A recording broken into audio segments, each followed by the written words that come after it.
Halo semuanya, nama saya Yulia Vansa dari STIO Microskill kelas APA sore semester 6. Di sini saya akan melakukan uji normalitas dengan menggunakan beberapa cara. Cara pertama untuk melakukan uji normalitas adalah dengan cara squeness dan kurtosis.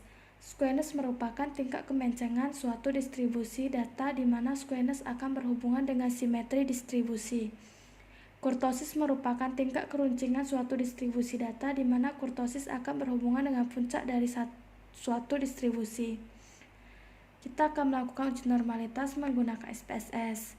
Saya akan import data dari Excel. Pilih Excel, pilih Open, klik OK.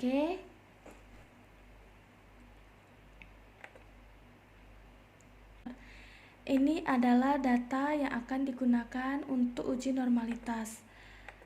Uji normalitas menggunakan squeness dan kurtosis caranya adalah klik Analyze, Descriptive Statistik, Deskriptif,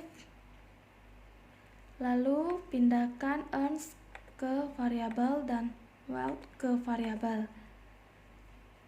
Lalu option, unchecklist,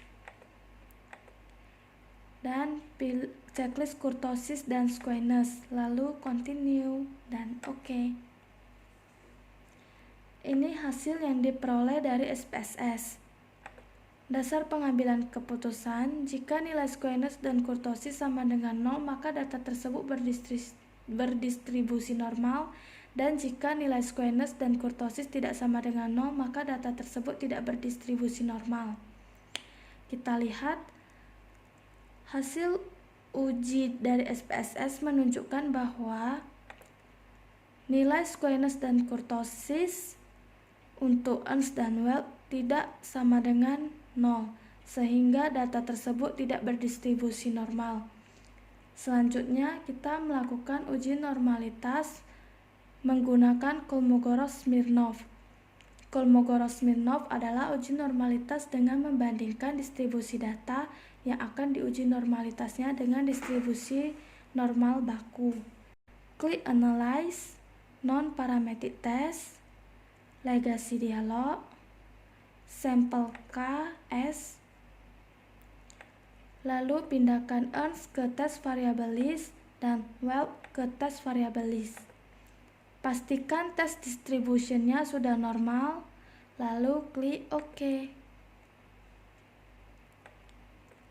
Ini hasil yang diperoleh dari SPSS untuk uji normalitas Kolmogorov-Smirnov.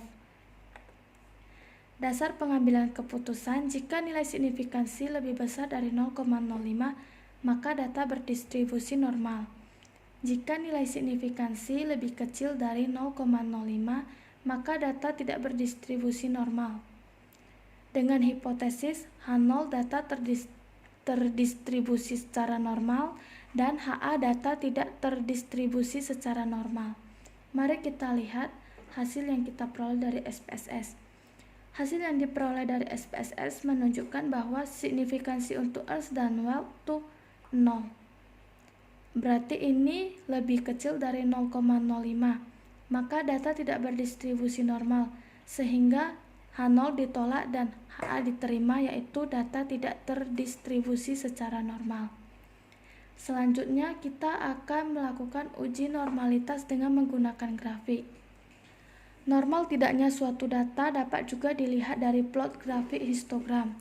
Cara melakukan uji normalitas menggunakan grafik, klik Graphs, Legacy Dialog, lalu kita pilih yang histogram, lalu pindahkan earns ke variabel, dan pastikan menceklis display normal curve, lalu klik OK.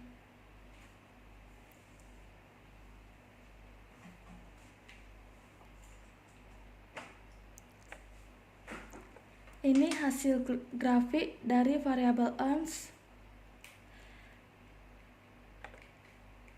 Dasar pengambilan keputusan, jika pola distribusi melenceng ke kanan, maka data berdistribusi normal, Dan jika pola distribusi melenceng ke kiri, maka data tidak berdistribusi normal.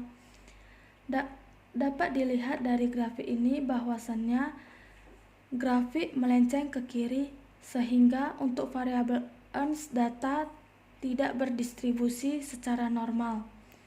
Maka kita akan melakukan uji normalitas grafik untuk variabel weight, graph, legasi dialog, lalu histogram.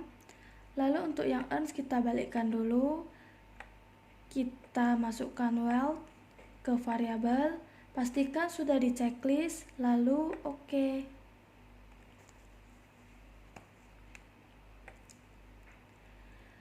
Ini grafik untuk variabel wealth. Dapat dilihat bahwa grafik juga melenceng ke kiri, sehingga data variabel wealth juga tidak berdistribusi secara normal. Selanjutnya kita akan melakukan transformasi data. Transformasi data dilakukan untuk dapat menjadi normal data tersebut. Secara singkat, transformasi data mengubah data awal menjadi data yang baru agar dapat normal setelah dilakukan pengujian normalitas. Caranya adalah pilih transform, lalu compute variable, lalu di target variable ketikkan sqrt EARNS karena kita akan melakukan transformasi data EARNS dahulu. Lalu di bagian function group pilih all, di function and special variable pilih sqrt, pindahkan sqrt ke atas, lalu di type and label pilih EARNS, pindahkan, lalu oke. Dapat dilihat bahwa variabel EARN telah dieksekut.